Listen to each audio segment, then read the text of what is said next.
প্রায় অনেকের কাছ থেকে শুনে থাকি যে তারা ভয়ঙ্কর কিছু স্বপ্ন দেখে থাকেন, এবং অনেকে স্বপ্ন দেখে এই স্বপ্নের ব্যাখ্যা কি হতে পারে বা তাবির কি হতে পারে সেটি জানবার জন্য অনেক সময় আমাদের শরণাপন্ন হন, বা অনেক মানুষ অনেক ধরনের স্বপ্ন দেখে থাকেন। এ ব্যাপারে আমাদের কাছে ওনারা জানতে চান যে এই স্বপ্নের মানে কি, এটার তাৎপর্য কি, এটা অর্থবহ কিনা, বা তাদের কি করা উচিত। তো সেজন্য আজকে আমরা এই স্বপ্ন নিয়ে the significance of dream in Islam এই ব্যাপারে বিস্তর আলোচনা করবার চেষ্টা করবো। আমার তৌফিক ইল্লা বিল্লাহ। আজকে বেসিকলি স্বপ্নের ব্যাপারে আমরা 10টি পয়েন্টে কথা উপস্থাপন করবার চেষ্টা করব। সেগুলো হচ্ছে, প্রথমে আমরা জানবো স্বপ্নের গুরুত্ব ও তাৎপর্যের ব্যাপারে, তারপর জানবো স্বপ্নের প্রকারভেদ, ভালো স্বপ্ন দেখলে করণীয়, খারাপ স্বপ্ন দেখলে করণীয়, তারপর কোন ধরনের স্বপ্নের ব্যাখ্যা প্রয়োজন এবং কোন স্বপ্নের ব্যাখ্যা প্রয়োজন নেই, সত্য স্বপ্নের আলামত অথবা কিভাবে বুঝবো যে আমার স্বপ্নটা অর্থবহ কিনা, স্বপ্নের ব্যাপারে কিছু ইসলামী দিক নির্দেশনা, স্বপ্নে আল্লাহ রাসূল সাল্লাল্লাহু আলাইহি সাল্লামকে দেখা প্রসঙ্গে যুগে যুগে স্বপ্ন ব্যাখ্যায় কারা পারদর্শী ছিলেন, এবং সবশেষে কোরআন সুন্নাহর আলোকে বিভিন্ন প্রতীক বা চিহ্নের দিকে খেয়াল রেখে স্বপ্নের ব্যাখ্যা। এই 10টি পয়েন্টে আজকে আমরা স্বপ্ন নিয়ে আলোচনা করার চেষ্টা করবো ইনশাআল্লাহ। আমরা সাধারণত অনেকে মনে করে থাকি যে স্বপ্ন হচ্ছে নিছক একটি স্বপ্ন বা এটা কল্পনাপ্রসূত বিষয়। মুমিনের জীবনে বা বিশ্বাসীর জীবনে স্বপ্ন শুধু নিছক স্বপ্ন নয়, বরং এটা মুমিন জীবনে অনেক অর্থবহ এবং তাৎপর্যপূর্ণ। মুমিন জীবনে এটা একটা ভালো স্বপ্ন হতে পারে আল্লাহ তাআলার পক্ষ থেকে কোনো ধরনের সুসংবাদ কিংবা দিক নির্দেশনা, কিংবা হতে পারে বান্দার প্রতি সতর্কবাণী। একচোখা বস্তুবাদীরা বলে থাকে আমরা যখন ঘুমাই তখন মস্তিষ্ক আমাদের স্মৃতিগুলো নিয়ে নাড়াচাড়া করে, আমাদের স্মৃতিগুলোকে পুনর্বিন্যাস করে, আর সেটাই আমাদের কাছে স্বপ্ন হিসেবে ধরা দেয়। অর্থাৎ তারা বলতে চায় যে স্বপ্ন হচ্ছে ঘুমের ঘোরে আমাদের দৈনন্দিন জীবনে ঘটে যাওয়া আমাদের চিন্তা বা ভাবনার প্রতিচ্ছবি। কিন্তু ইসলামের দৃষ্টিতে স্বপ্ন শুধু আমাদের চিন্তা ভাবনার প্রতিচ্ছবি নয়, এটা হতে পারে আল্লাহ তাআলার পক্ষ থেকে সুসংবাদ, হতে পারে গ্ল্যাড টাইডিংস কিংবা সতর্কবাণী। তাই এই স্বপ্নের ব্যাপারে আমাদেরকে খুব ভালো ধারণা রাখা উচিত। শুরুতে আমরা বলবো যে এর গুরুত্ব এবং তাৎপর্য কতটুকু। স্বপ্ন হচ্ছে নবুয়তের সূচনা। নবুয়তের সূচনা হয়েছিল স্বপ্নের মাধ্যমে। আল্লাহ রাসূল সাল্লাল্লাহু আলাইহি ওয়াসাল্লাম যখন নবী হিসেবে অফিশিয়ালি অ্যাসাইন্ড হন, তার আগে তিনি টানা 6 মাস স্বপ্ন দেখেছেন, যেটা সহিহ বুখারীতে এসেছে। আউয়ালু মা বুদিআ বিহি রাসূলুল্লাহ সাল্লাল্লাহু আলাইহি ওয়াসাল্লাম আর-রুইয়া আস-সাদিকা ফিন-নাওম। রাসূল সাল্লাল্লাহু আলাইহি ওয়াসাল্লামের কাছে ওহী বা রিভেলেশনের সূচনা হয়েছিল স্বপ্নের মাধ্যমে। ফাকানা লা ইয়ারা রুইয়া ইল্লা জাআত মিসলা ফালাকিস সুবহি। আর রাতে স্বপ্নে রাসূল সাল্লাল্লাহু আলাইহি ওয়াসাল্লাম যা দেখতেন, দিনের বেলা সেটা প্রভাতের সূর্য কিরণের ন্যায় রাসূল সাল্লাল্লাহু আলাইহি ওয়াসাল্লামের কাছে সুস্পষ্ট হয়ে যেত। অর্থাৎ যা তিনি রাতে দেখতেন স্বপ্নে, দিনের বেলা সেটাই হুবহু ঘটে যেত। তো এই হাদিস থেকে আমরা বুঝতে পারি যে স্বপ্ন হচ্ছে ওহীর সূচনা, অর্থাৎ ওহীর সূচনাটা হয়েছিল স্বপ্নের মধ্য দিয়ে। পাশাপাশি আমরা জানি যে ইব্রাহিম আলাইহিস সালাম উনি স্বপ্নে দেখেছিলেন যে উনি ওনার কলিজার টুকরো সন্তান ইসমাঈল আলাইহিস সালামকে জবাই করছেন, যেটা সূরাতুস সাফফাতের 102 নম্বর আয়াতে আল্লাহ তাআলা আমাদেরকে বলছেন। ইব্রাহিম আলাইহিস সালাম বলেছিলেন, ইয়া বুনাইয়া ইন্নী আরা ফিল মানামি আন্নী আযবাহুক ফানজুর মাযা তারা। অর্থাৎ হে আমার সন্তান ইসমাঈল, আমি স্বপ্নে দেখেছি যে আমি তোমাকে জবাই করছি, এখন তোমার অভিমত কি, তোমার অপিনিয়ন কি? সাইয়েদনা ইসমাঈল আলাইহিস সালাম বলেছিলেন, ইফআল মা তুমার সাতাজিদুনি ইনশাআল্লাহ মিনাস সাবিরিন। মানে বাবা, আপনি স্বপ্নে যা দেখেছেন আপনি সেটাই করেন, আপনি আমাকে ধৈর্যশীলদের অন্তর্ভুক্ত পাবেন। ছেলের এই মন্তব্য শুনে সাইয়েদনা ইব্রাহিম আলাইহিস সালাম একটা ধারালো ছুরি নিয়ে সাইয়েদনা ইসমাঈল আলাইহিস সালামকে শুইয়ে দিয়ে জবাই করতে শুরু করলেন। তো এই ঘটনা থেকে বোঝা যায় নবীদের স্বপ্ন এটা সাধারণ কোনো স্বপ্ন নয়, এটা ওহীর অন্তর্ভুক্ত। নবীদের স্বপ্ন যদি নিছক স্বপ্নই হতো তাহলে একটা স্বপ্নের উপর ভিত্তি করে সাইয়েদনা ইব্রাহিম আলাইহিস সালাম ওনার সন্তানকে জবাই করার জন্য উদ্যত হতেন না। তার মানে বোঝা গেল নবীদের স্বপ্ন হচ্ছে এটা মিন ওয়াহিল্লাহ, এটা আল্লাহ তাআলার পক্ষ থেকে নবীদের প্রতি ওহী। পাশাপাশি আল্লাহ রাসূল সাল্লাল্লাহু আলাইহি ওয়াসাল্লাম যখন মক্কার কাফিরদের দ্বারা অত্যাচারিত হয়ে মদিনায় হিজরত করেছিলেন, মদিনায় যাওয়ার প্রায় 6 বছর পরে 6ষ্ঠ হিজরিতে তিনি স্বপ্ন দেখলেন যে তিনি আবার মক্কায় ফিরে গিয়েছেন। সেখানে তিনি মসজিদুল হারামে প্রবেশ করেছেন এবং বাইতুল্লাহ শরীফ তিনি তাওয়াফ করছেন। তো এই স্বপ্ন দেখার পরে আল্লাহ রাসূল সাল্লাল্লাহু আলাইহি ওয়াসাল্লাম সাহাবাদেরকে নিয়ে উমরা করার জন্য মক্কায় রওনা হলেন। এটাই প্রমাণ করে যে স্বপ্ন যদি নবীদের জন্য নিছক স্বপ্ন হতো, তাহলে এই ঝুঁকি, এই রিস্ক আল্লাহ রাসূল সাল্লাল্লাহু আলাইহি ওয়াসাল্লাম নিতেন না। কিন্তু এই ঝুঁকি নিয়েও তিনি উমরা করতে গিয়েছিলেন, যদিও সে বছর তিনি উমরা করতে পারেননি, ওনাকে ফিরে আসতে হয়েছিল। তৎপরবর্তী বছর অর্থাৎ 7ম হিজরিতে তিনি এই উমরাটি সম্পাদন করেছিলেন। তো এই আয়াত এবং রাসূল সাল্লাল্লাহু আলাইহি ওয়াসাল্লামের এই ঘটনাকে কেন্দ্র করে বোঝা যায় স্বপ্ন শুধু নবীদের জন্য স্বপ্ন নয়, এটা ওহীর অন্তর্ভুক্ত। সূরাতুল ফাতিহা আল্লাহ তাআলা ইরশাদ করছেন, লাকাদ সাদাকাল্লাহু রাসূলাহুর রুইয়া বিল হক লা তাদখুলুন্নাল মাসজিদাল হারামা ইনশাআল্লাহ। অর্থাৎ আল্লাহ তাআলা আপনার স্বপ্নকে হে নবী অবশ্যই সত্যায়ন করবেন এবং অচিরে ইনশাআল্লাহ আপনি মসজিদুল হারামে উমরা করার জন্য প্রবেশ করবেন। তাহলে প্রথমে আমরা জানলাম যে নবীদের কাছে ওহীর সূচনা, বিশেষ করে রাসূল সাল্লাল্লাহু আলাইহি ওয়াসাল্লামের কাছে ওহীর সূচনা হয়েছিল স্বপ্নের মধ্য দিয়ে। এরপর আমরা জানলাম নবীদের স্বপ্ন নিছক স্বপ্ন নয়, এটা ওহীর অন্তর্ভুক্ত। এই পর্যায়ে আমরা জানবো যে বিশ্বাসীদের জন্য, যারা মুমিন, তাদের জন্য স্বপ্নের গুরুত্ব কতটুকু। সেক্ষেত্রে আমরা সহিহ বুখারীর একটি হাদিস উল্লেখ করতে পারি, যেখানে আল্লাহ রাসূল সাল্লাল্লাহু আলাইহি ওয়াসাল্লাম বলেছেন, লাম ইয়াবকা মিনান নবুওয়াতি ইল্লাল মুবাশশিরাত। অর্থাৎ নবুয়ত আর পৃথিবীতে নেই, নবী হওয়ার সুযোগ আর পৃথিবীতে নেই, নবুয়ত বন্ধ হয়ে গিয়েছে।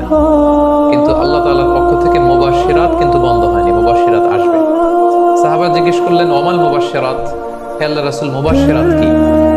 আল্লাহ রাসূল সাল্লাল্লাহু আলাইহি ওয়াসাল্লাম বললেন, আর রুইয়া আস-সালিহা। মুবাশশিরাত হচ্ছে সত্য স্বপ্ন। বিশ্বাসীরা যখন রাত্রিবেলা সত্য স্বপ্ন দেখবে, বিশ্বাসীদের জন্য সত্য স্বপ্ন বা সুন্দর স্বপ্ন নিছক স্বপ্ন নয়, এটা আল্লাহ তাআলার পক্ষ থেকে গ্ল্যাড টাইডিংস, সুসংবাদ হতে পারে অথবা সতর্ক করা হতে পারে। এমনকি আল্লাহ রাসূল সাল্লাল্লাহু আলাইহি ওয়াসাল্লাম বলেছেন যে ভালো স্বপ্ন হচ্ছে নবুয়তির 46 ভাগের 1 ভাগ। সহিহ বুখারীতে এসেছে, আল্লাহর হাবিব সাল্লাল্লাহু আলাইহি ওয়াসাল্লাম ইরশাদ করেন, আর রুইয়া আস-সালিহা জুজউন মিন 46 জুজআন মিনান নবুওয়া। অর্থাৎ ভালো স্বপ্ন বা সত্য স্বপ্ন নবুয়তির 46 ভাগের 1 ভাগ। Could you imagine that? কি করে একজন বিশ্বাসীর স্বপ্ন নবুয়তির 46 ভাগের 1 ভাগ হতে পারে? তার মানে মুমিনের স্বপ্ন, একজন বিশ্বাসীর স্বপ্নকে আল্লাহ তাআলা অনেক বেশি গুরুত্ব দিয়েছেন। এটা শুধু স্বপ্ন নয়, এটা হতে পারে আল্লাহ তাআলার পক্ষ থেকে একটা গাইডেন্স, হতে পারে কোনো গ্ল্যাড টাইডিংস, সুসংবাদ, হতে পারে কোনো সতর্কতা বাণী। এজন্য এই স্বপ্নকে, বিশ্বাসীদের স্বপ্নকে আল্লাহ রাসূল সাল্লাল্লাহু আলাইহি ওয়াসাল্লাম নবুয়তির 46 ভাগের 1 ভাগ বলে উল্লেখ করেছেন। কেন তিনি বিশ্বাসীদের স্বপ্নকে নবুয়তির 46 ভাগের 1 ভাগ বলে উল্লেখ করলেন? এর কারণ হচ্ছে, আমরা জানি যে আল্লাহ রাসূল সাল্লাল্লাহু আলাইহি ওয়াসাল্লাম তিনি নবী হয়েছিলেন কত বছর বয়সে? জি, 40 বছর বয়সে। এবং তিনি পৃথিবী থেকে ইন্তেকাল করেছিলেন 63 বছর বয়সে। অর্থাৎ ওনার নবুয়তির পুরো ডিউরেশনটা ছিল 23 বছর। তাহলে নবুয়তির সময়সীমা ডিউরেশন ছিল 23 বছর। আর নবুয়তি প্রাপ্তির আগে তিনি টানা 6 মাস শুধু স্বপ্ন দেখতেন। তাহলে এই 6 মাসকে যদি আমরা 23 বছর দিয়ে 23 বছরের উপর ভাগ করি, তাহলে এটা 46 ভাগের 1 ভাগ হয়। এবং সে কারণে আল্লাহ রাসূল সাল্লাল্লাহু আলাইহি সাল্লাম সত্য স্বপ্নকে নবুয়তির 46 ভাগের 1 ভাগ বলে ঘোষণা করেছেন। এই পর্যায়ে আমরা জানবো স্বপ্নের প্রকার ভেদের ব্যাপারে। খুব সোজা সাপটা যদি বলতে হয়, তাহলে বলতে হবে যে স্বপ্ন হচ্ছে 3 প্রকার। একটা হচ্ছে আল্লাহ তাআলার পক্ষ থেকে, যেটা আল্লাহ দেখান। আরেকটি হচ্ছে শয়তানের পক্ষ থেকে, যেটি শয়তান মানুষকে দেখায়। আরেকটি হচ্ছে নিজের পক্ষ থেকে, অর্থাৎ সারাদিন আপনি যেটা নিয়ে কনসার্ন, সারাদিন আপনি আপনার চিন্তা ভাবনার মধ্যে যেই জিনিসটাকে স্থান দেন, সেটাই আপনি রাত্রিবেলা দেখেন। অর্থাৎ দিনের বেলা হয়তো কেউ খেলাধুলা নিয়ে খুব ব্যস্ত, সে খুব ফুটবল পছন্দ করে, সারাদিন ফুটবল খেলে। দেখা যাবে যে রাতের বেলা সে স্বপ্নে দেখছে যে সে ফুটবল খেলছে, অথবা স্টেডিয়ামে যে সে ফুটবল খেলা দেখছে। দিনের বেলা হয়তো সে বাজারে যে ব্যবসা বাণিজ্য করে, রাতেও হয়তো দেখা যাচ্ছে সে যে জিনিসপত্র কিনছে, দরদাম করছে, সেটা তার পক্ষ থেকে।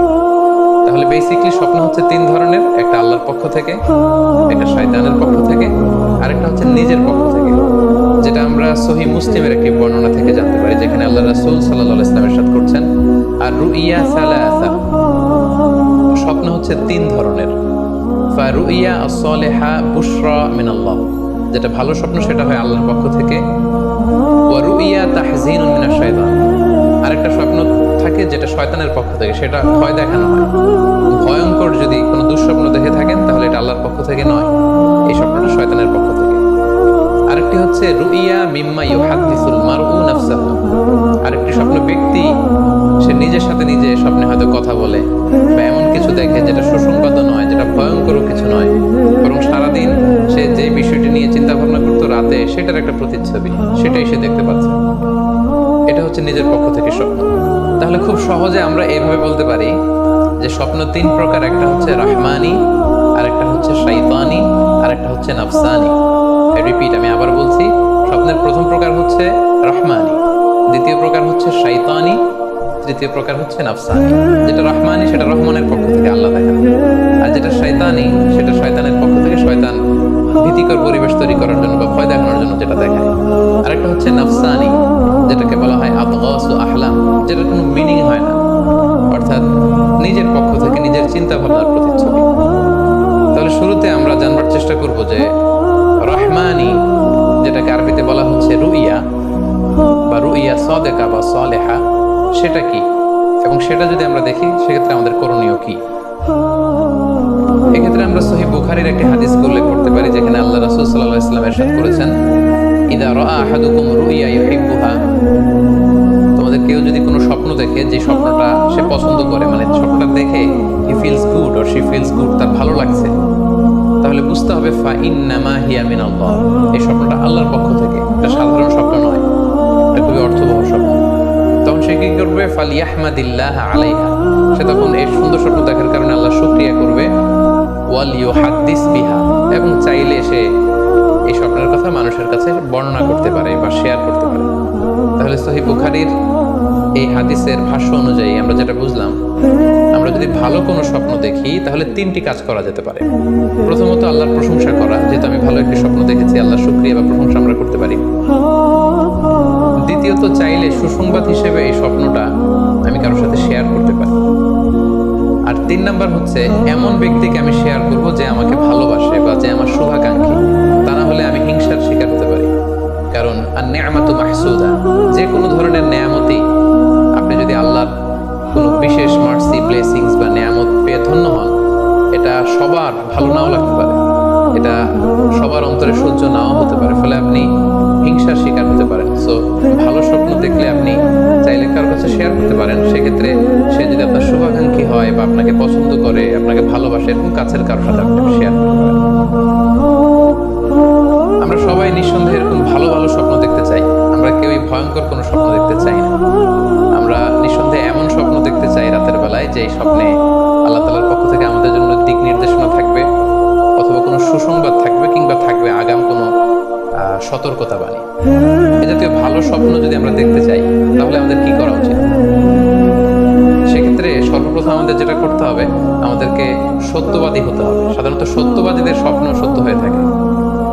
যেখানেই সত্য সেখানেই যেন আমার অবস্থান হয়, আমি যেন সবসময় সত্যের পক্ষে থাকি। দুই নম্বর হচ্ছে আকলুল হালাল, আমাকে হালাল খেতে হবে। যারা হালাল খায় তাদের স্বপ্ন সাধারণত সত্য হয় এবং অর্থবহ স্বপ্ন হয়। পাশাপাশি আল্লাহ তাআলার দেয়া যে আদেশ নিষেধ সেগুলো আমাকে মেনে চলতে হবে। 4 নম্বরে রাত্রিবেলা আমি যখন ঘুমাবো আমাকে ওযু করে ঘুমাতে হবে। ওই ইয়ানামু আলা তাহারা, পবিত্রতার সাথে যদি কেউ ঘুমায় তাহলে ওযু করে ঘুমালে রাতে সে যে স্বপ্ন দেখবে সাধারণত সে স্বপ্নটি সত্য হয়। যদি সম্ভব হয় ক্যাবলামুখী হয়ে শোয়া, ক্যাবলামুখী হয়ে আমরা শুতে পারি। এই বিষয়গুলো যদি আমরা এনশিওর করতে পারি, অর্থাৎ সত্যবাদী হওয়া, হালাল খাবার খাওয়া, আল্লাহর দেয়া বিধিনিষেধ সবসময় মেনে চলবার চেষ্টা করা, রাত্রিবেলা ওযু অবস্থায় ঘুমানোর অভ্যেস করা, পাশাপাশি ক্যাবলামুখী হয়ে শোয়ার চেষ্টা করা, এই বিষয়গুলো যদি আমরা মেনটেন করার চেষ্টা করি তাহলে আমরা যে স্বপ্নগুলো দেখবো সেগুলো সত্য স্বপ্ন হবে বলে আমরা আশা করি। প্রিয় সুধী, এবারে আমরা জানবো স্বপ্নের দ্বিতীয় প্রকারের ব্যাপারে, অর্থাৎ যেটাকে আরবিতে বলা হচ্ছে হল, বা আমরা বলেছি শয়তান, যেটা শয়তানের পক্ষ থেকে আসে। সেক্ষেত্রে শয়তান এটা সাধারণত মানুষকে ভয় দেখানোর জন্য, ঘুমের মধ্যে তার কোনো অকল্যাণ করার জন্য যে স্বপ্নটা দেখায়, এটা হচ্ছে শয়তানি। সেক্ষেত্রে সহিহ মুসলিমের একটি হাদিসের কথা আমরা এখানে উল্লেখ করতে পারি। সেখানে আল্লাহ রাসূল সাল্লাল্লাহু আলাইহি ওয়াসাল্লাম বলেছেন, আর রুইয়া মিনাল্লাহ, ভালো স্বপ্ন হচ্ছে আল্লাহর পক্ষ থেকে, ওয়াল হুলমু মিনাশ শাইতান, আর খারাপ স্বপ্ন হচ্ছে শয়তানের পক্ষ থেকে। এখন কেউ যদি আমরা এই ভয়ঙ্কর স্বপ্ন রাতে দেখে ফেলি, যেটাকে আমরা নাইটমেয়ার বলি বা হরর ড্রিম বলি, ভয়ঙ্কর স্বপ্ন বা দুঃস্বপ্ন, যেটা দেখে আমরা খুব হাঁপিয়ে উঠি, আমাদের শ্বাস প্রশ্বাসের গতিবিধি বেড়ে যায়, আমরা খুব ভয় পাই, প্রচন্ড ভয়ে আমরা আটকে উঠি এবং ঘুম ভেঙে যায় আমাদের। এরকম ভয়ঙ্কর স্বপ্ন যদি আমরা দেখি তখন আমরা কি করব? এ ব্যাপারে কি ইসলামের কোনো দিক নির্দেশনা আছে? হ্যাঁ, অবশ্যই দিক নির্দেশনা আছে। সেক্ষেত্রে আমরা সহিহ মুসলিমের একটি হাদিস উল্লেখ করতে পারি এখানে, যেখানে আল্লাহ রাসূল সাল্লাল্লাহু আলাইহি ওয়াসাল্লাম বলেছেন, ইযা রাআ আহাদুকুম আর-রুইয়া ইয়াকরাহুহা, তোমাদের কেউ যদি রাতে এমন কোনো স্বপ্ন দেখে যেটা সে অপছন্দ করে, মানে ভয়ঙ্কর, ভীতিকর দুঃস্বপ্ন যদি সে দেখে, তাহলে ফালিয়াবসুক আন ইয়াসারিহি সালাসান, সে যেন তার বাম দিকে 3 বার থুতু ফেলে। ওয়ালিয়াস্তাঈদ বিল্লাহি মিনাশ শাইতানি সালাসান, আর সে যেন শয়তানের ব্যাপারে আল্লাহ তাআলার কাছে 3 বার পানাহ চায় বা আশ্রয় প্রার্থনা করে। ওয়ালিয়াতাহাওয়াল আন জামবিহি আল্লাযী কানা আলাই, আর যে পাশে হয়ে সে শুয়েছিল সে পাশ চেঞ্জ করে অন্য পাশ হয়ে যেন সে ঘুমায়। সুবহানাল্লাহি বিহামদিহি, কত চমৎকার দিক নির্দেশনা। এবং সুনানে ইবনে মাজায় আরো একটি সহিহ হাদিস আমরা এখানে উল্লেখ করতে পারি, যেখানে আল্লাহ রাসূল সাল্লাল্লাহু আলাইহি ওয়াসাল্লাম বলেছেন, ইযা রাআ আহাদুকুম রুইয়া ইয়াকরাহুহা, কেউ যদি রাতে খারাপ বা ভয়ঙ্কর কোনো স্বপ্ন দেখে, ফালিয়াতাহাওয়াল, সে যেন তার বিছানা চেঞ্জ করে নেয়, জায়গা চেঞ্জ করে নেয়। অর্থাৎ সে যে বিছানায় শুয়েছিল সেখানে না শুয়ে অন্য কোথাও শুবে, অথবা যেই টার্নে শুয়েছিল অন্য টার্নে চলে যাবে, ডানে হলে বায়ে, বায়ে হলে ডানে। ওয়ালিয়াতফুল আন ইয়াসারিহি সালাসান, এবং তার বাম দিকে যেন সে 3 বার থুতু ফেলে। ওয়ালিয়াসআলিল্লাহ মিন খায়রিহা ওয়ালিয়াতাআওয়াদ মিন শাররিহা, এবং সে যেন এই স্বপ্নের ভালো দিকটা আল্লাহ তাআলার কাছে কামনা করে, এবং এই স্বপ্নের মন্দ বা অকল্যাণকর দিক থেকে যেন সে আল্লাহ তাআলার কাছে পানাহ চায়। সম্মানিত সুধী মণ্ডলী, এই হাদিস দুটির আলোকে আমরা বুঝতে পারি যে কেউ যদি হরর ড্রিম বা নাইটমেয়ার, যেটাকে আমরা দুঃস্বপ্ন বা ভয়ঙ্কর স্বপ্ন বলছি, এই ধরনের স্বপ্ন অনেকেই দেখে থাকে এবং আমাদের কাছে প্রায়ই বলে যে সে দুঃস্বপ্ন দেখে রাতের বেলা, ভয়ে সে ভড়কে যায়, আতকে ওঠে, ঘুম ভেঙে যায়।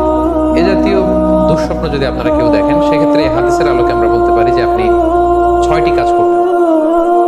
1 নম্বর হচ্ছে আপনি বাম দিকে 3 বার থুতু ফেলবেন। 2 নম্বর হচ্ছে 3 বার আপনি তাআউযু করবেন, অর্থাৎ আপনি পড়তে পারেন আউযু বিল্লাহি মিনাশ শাইতানির রাজীম, অর্থাৎ হে আল্লাহ, আমি বিতাড়িত শয়তানের ব্যাপারে আপনার কাছে পানাহ চাচ্ছি। অথবা আপনি পড়তে পারেন আউযু বিল্লাহি মিন শাররিহা, হে আল্লাহ, আমি এই শয়তানের অকল্যাণকর বা যে এভিল সাইড আছে, খারাপ দিক আছে, এই ব্যাপারে আমি আপনার কাছে পানাহ চাচ্ছি। 3 বার আপনি এটা পড়বেন।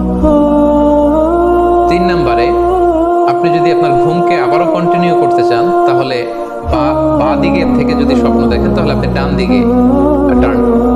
আপনি ডান কাতে ঘুমাচ্ছিলেন এরকম যদি হয়, তাহলে বাম দিকে আপনি সরে যাবেন, অথবা যেখানে শুয়েছিলেন ওই জায়গাটা চেঞ্জ করে অন্য কোথাও শোবেন। 4 নাম্বার হচ্ছে আপনি যদি ঘুম আর কন্টিনিউ করতে না চান, তাহলে আপনি ওযু করে ফেলবেন। তাৎক্ষণিক আপনি আপনার ঘুম যদি আপনি কন্টিনিউ করতে না চান, ওযু করে ফেলবেন এবং 2 রাকাত সালাত আদায় করবেন। 5 নাম্বার হচ্ছে এই স্বপ্ন আপনি কারোর সাথে শেয়ার করবেন না। এ ব্যাপারে আমরা সামনে বিস্তারিত বলছি। ভয়ঙ্কর স্বপ্ন দেখলে সাধারণত কারোর সাথে শেয়ার করবেন না। যদি শেয়ার করতে হয়, তাহলে প্রলিফিক স্কলার, ভালো আলেম, যার ইলম আছে, যার আমল আছে, এরকম লোক, কিংবা আপনার ওয়েল উইশার যারা আছে, আপনার শুভাকাঙ্ক্ষী, এরকম কারোর সাথে শেয়ার করতে পারেন। 6 নাম্বার, যদি সুযোগ হয় আপনি কিছু চ্যারিটি করে দিতে পারেন, দান করে দিতে পারেন, কারণ সাদাকাতু তারুদ্দুল বালা, দান করলে, চ্যারিটি করলে এটা মানুষের বিপদ বা বালা মুসিবতকে দূর করে দেয়। এ পর্যায়ে আমরা শুনবো স্বপ্নের 3 নাম্বার প্রকারের ব্যাপারে, অর্থাৎ যেটাকে আমরা বলেছিলাম আদগাসু আহলাম বা নাফসানি। এটা আল্লাহ তাআলাও দেখান না, যেটা শয়তানও ভয় দেখানোর জন্য দেখায় না, বরং এটা আমার চিন্তা ভাবনার প্রতিচ্ছবি। এটা সাধারণত অর্থহীন স্বপ্ন আমরা বলে থাকি, এটার কোনো অর্থ হয় না, বা আমার কল্পনা প্রসূত স্বপ্ন। সারাদিন আমি যেটা নিয়ে ভাবি, যেটা নিয়ে আমি কনসার্ন বা টেন্সড, ওইটাই আমি রাতের বেলায় দেখছি।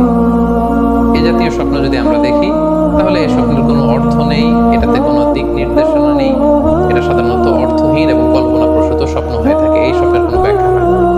সম্মানিত সুধী, এ পর্যায়ে আমরা জানবো যে কোন স্বপ্নের ব্যাখ্যার প্রয়োজন হয় এবং কোন স্বপ্নের কোনো ব্যাখ্যার প্রয়োজন হয় না। সাধারণত ব্যাখ্যা প্রয়োজন হয় কি হয় না, এদিক থেকে স্বপ্ন 2 ধরনের। এক হচ্ছে সরিহ, মানে ডিরেক্ট ড্রিম, যেটা সুস্পষ্ট, অর্থাৎ রাতে আপনি যা স্বপ্নে দেখেছেন দিনের বেলা সেটাই ঘটতে দেখেছেন। আপনি রাতে স্বপ্ন দেখলেন আপনার কোনো একজন কাছের লোক মারা গিয়েছে, এরপরের দিন আপনি শুনলেন আসলেই সেই ব্যক্তিটি মারা গিয়েছে। অথবা রাতের বেলা আপনি কোনো একটা ঘটনা দেখলেন, তারপরের দিন সেই ঘটনাটাই আপনি ঘটতে দেখলেন। এটাকে বলা হয় ডিরেক্ট ড্রিম, মানে সুস্পষ্ট এবং সরিহ, একেবারে স্পষ্ট স্বপ্ন। এটার কোনো ব্যাখ্যার প্রয়োজন হয় না, কারণ আপনি যা দেখেছেন সেটাই ঘটেছে।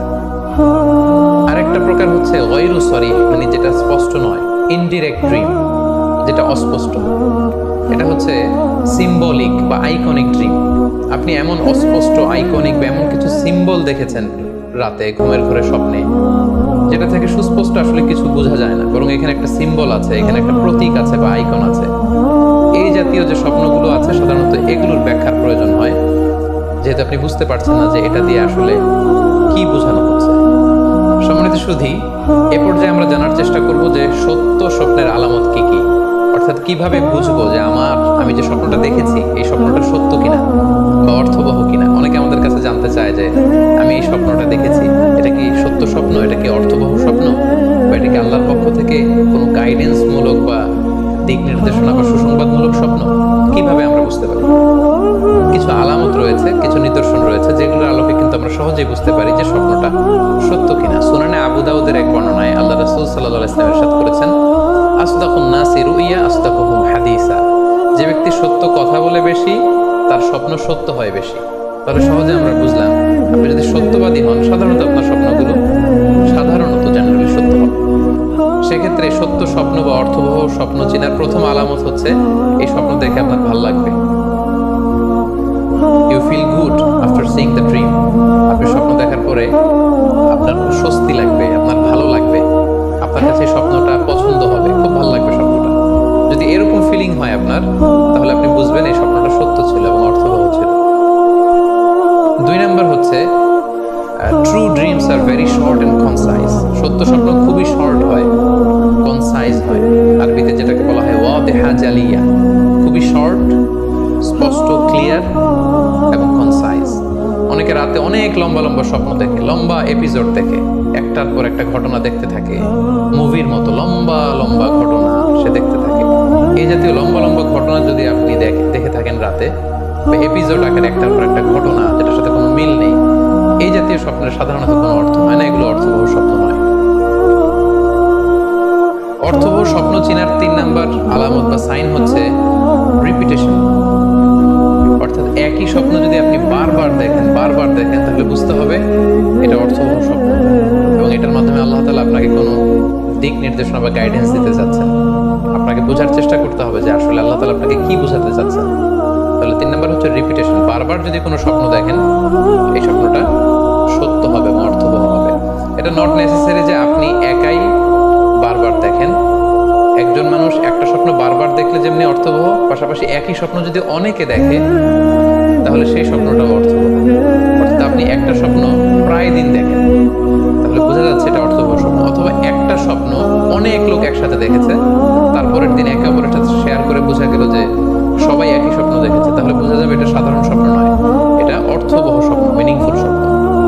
যেমন এক্ষেত্রে আমরা লাইলাতুল কদরের একটা হাদিসের কথা উল্লেখ করতে পারি। সহিহ বুখারীতে এসেছে, রমাদান মাসে সাহাবারা স্বপ্ন দেখলেন, অনেক সাহাবা একসাথে স্বপ্ন দেখলেন যে ওনাদেরকে বলা হচ্ছে রমাদানের শেষ দশকের শেষ 7 দিনের যে কোনো একদিন কদর হয়ে যেতে পারে। ওনারা সবাই এসে সাহাবা রিদওয়ানুল্লাহি তাআলা আলাইহিম আজমাইন আল্লাহ রাসূল সাল্লাল্লাহু আলাইহি ওয়াসাল্লামের কাছে বললেন, ইয়া রাসূলুল্লাহ, আমি স্বপ্নে দেখেছি যে বলা হচ্ছে কদরের জন্য রমজানের শেষ 7 দিনকে তালাশ করতে। আরেকজন এসে একই কথা বললো যে ইয়া রাসূলুল্লাহ, আমি দেখেছি রমজানের শেষ 7 দিনে কদর হতে পারে। তো এরকম অনেক সাহাবা যখন আল্লাহ রাসূল সাল্লাল্লাহু আলাইহি ওয়াসাল্লামের কাছে এসে এই ঘটনা বলল, তখন আল্লাহ রাসূল সাল্লাল্লাহু আলাইহি ওয়াসাল্লাম বললেন, আরা রুইয়াকুম কদ তাওয়াতাআত ফিস সাবঈল আওয়াখির, যে আমি দেখতে পেলাম যে তোমাদের স্বপ্নটা রমজানের শেষ 7 দিনের ব্যাপারে ঐকমত্য হয়েছে। একই ধরনের স্বপ্ন তোমরা সবাই দেখেছো, তাই তোমরা রমজানের শেষ দশকের শেষের 7 দিনে কদর তালাশ করো। রমজানের শেষ দশকের শেষ 7 দিনে কদর হয়ে যাওয়ার সম্ভাবনা বেশি। সেই বুখারীর এই হাদিসের আলোকে কিন্তু আমরা বুঝতে পারলাম যে একটি স্বপ্ন, একই ধরনের ঘটনা যদি অনেকে দেখে তাহলে এটা অর্থবহ। পাশাপাশি এক্ষেত্রে আমরা আজানের হাদিসটি উল্লেখ করতে পারি। আমরা এখন নামাজের আগে যে আজান দেয়া হয়, শুরুর দিকে কিন্তু সাহাবাদের আজানের পদ্ধতি জানা ছিল না। তখন সাহাবারা আল্লাহ রাসূল সাল্লাল্লাহু আলাইহি ওয়াসাল্লামের সাথে কনসাল্ট করছিলেন যে কিভাবে আজান দেয়া যায়, অর্থাৎ কিভাবে ঘোষণা দেয়া যায় সালাতের জন্য। একজন সাহাবা বলল, আমরা আগুন জ্বালিয়ে দিব, আগুনের ধোঁয়া দেখে মদিনার সবাই বুঝবে যে এখন সালাতের সময়, তো সবাই চলে আসবে। আরেকজন বলল, না, প্রতিদিন আগুন জ্বালানো এটা নিরাপদ না, বরং আমরা খ্রিস্টানদের মতো বেল বাজিয়ে দিব। একজন বেল রিঙ্গার রাখবো, যে ঘন্টা বাজালে ঘন্টার আওয়াজ শুনে খ্রিস্টানদের মতো চার্চে যেন লোকজন আসে, বাকিরা সবাই নামাজ পড়তে চলে আসবে। তো এক একজনের এক এক পরামর্শ শুনে আল্লাহ রাসূল সাল্লাল্লাহু আলাইহি ওয়াসাল্লাম কোনো সিদ্ধান্তে আসতে পারলেন না। তারপরের দিন একজন সাহাবা চমৎকার একটি স্বপ্ন দেখলেন। তিনি স্বপ্নে দেখলেন, ওনার নাম হচ্ছে আব্দুল্লাহ ইবনে যায়েদ ইবনে আব্দে রব্বি। উনি স্বপ্নে দেখলেন যে একজন লোক খুব সম্ভবত ফেরেশতা হবেন, তার গায়ে দুইটা সবুজ রঙের জামা এবং তার হাতে বেল, ঘন্টা। তখন তিনি ওনাকে জিজ্ঞেস করলেন, আপনি কি ঘন্টা বিক্রি করেন? তখন স্বপ্নে সেই লোকটি বলল, ঘন্টা দিয়ে তুমি কি করবে? তো সাহাবী বললেন যে ঘন্টা দিয়ে আমরা নামাজের জন্য আহ্বান করব। তো স্বপ্নে সেই সবুজ কাপড় পরিহিত লোক বলল যে ঘন্টার চাইতেও যদি চমৎকার একটা আইডিয়া তোমার সাথে শেয়ার করি, সেটা কি তুমি শুনবে? সাহাবী বললেন, হ্যাঁ শুনবো। তখন তিনি বললেন, ঘন্টা না বাজিয়ে তোমরা উঁচু একটা জায়গায় দাঁড়িয়ে আল্লাহু আকবার, আল্লাহু আকবার, আল্লাহু আকবার, আল্লাহু আকবার, আশহাদু আল্লা ইলাহা ইল্লাল্লাহ, আশহাদু আন্না মুহাম্মাদুর রাসূলুল্লাহ, এই বাক্যগুলো তোমরা বলবে। এই বাক্যগুলোর মধ্যে দিয়ে আল্লাহর বরত্বের ঘোষণা হবে, রাসূল সাল্লাল্লাহু আলাইহি ওয়াসাল্লামের রিসালাতের ঘোষণা হবে, মানুষকে চমৎকার বাক্যে নামাজের দিকে ডাকাও হবে, ফলে লোকজন নামাজেও চলে আসবে। এই চমৎকার কথা শুনে সাহাবা তো অবাক হয়ে গেলেন, ওনার ঘুম ভেঙে গেল।